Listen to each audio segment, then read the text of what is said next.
So, first step, weapon is clear.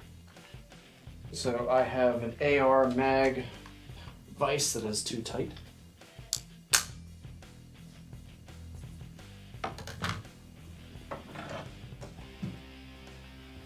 Put it up in here.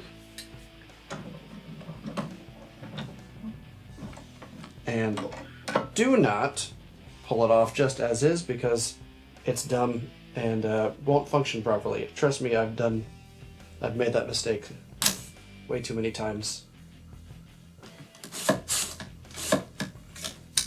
If I try and pull off this buffer tube with the bolt locked to the rear, because it's still locked to the rear, I just showed you that the weapon is clear. The bolt is sitting right here, and it doesn't want to disassemble properly. I've tried too many times. Probably not a good idea. Just don't do it. So after you've cleared the weapon, then send it home and go from there. So pulling this off, I just pull down, back off. That's it. They don't tell you about that. It's really annoying. And in fact, that's the that's the biggest part of it. Unthread it. Pull this guy out. Let's try and just put this guy on. See what happens. Yep, perfectly fine. If you look, it has a notch for the castle nut. So it fits on there perfectly fine. And then the next step, we slap this guy on there, and you would set it to whatever size you want. Let's go with this because one, it looks cool. Two, I'm lazy and don't feel like handing it off to the actual shooter. Right? And then we put this in, and the same thing on the other side, and we just crank it down.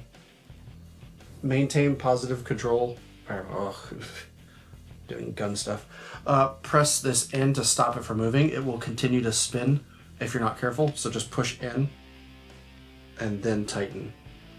I like to give it the German Guten tight, just a little snug. That's it, she's on. Pop the mag. And that's it. So there's all kinds of reasons to swap over from the original M4 stock. These were made by the lowest possible bidder, and then Smith & Wesson is making their own, and it's still probably even lower from that. It's really flimsy, it's light, which is one pro, it's quick adjust, which is another pro, but it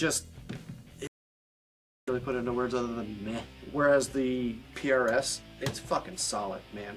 Now, I'm not trying to suck off Magpul or anything, because there are other companies that make similar designs that are also very good, but I could beat someone to death with this thing, man. I can very easily beat someone to death with it. Don't quote me. This, for legal reasons, that is a joke. But yes, you lose your quick adjust, but how many times, I know Special Forces secret squirrel dude, right? But like, once you set it to whatever you want it, how often do you change that setting, really? Maybe getting it in and out of vehicles, but I never did. I left mine exactly where I wanted it. Unless you're in a tank, like, I guess, there's the whole tanker stock stuff. That's cool. Storage, that's one thing that absolutely this has over it. It is almost half the size. I wouldn't say half, but it's a good third shorter than the PRS. So that's super cool. But out of the box, this has a nice rubber pad. It's got adjustable stuff. It's just a nicer stock. You know when you feel like a good solid hunk of wood. Nice leather-bound book. It just feels right. This is McDonald's. This is like Longhorn Steakhouse or something. I don't know. Not sponsor. It's not a sponsor. All right. So this is the PRS Lite.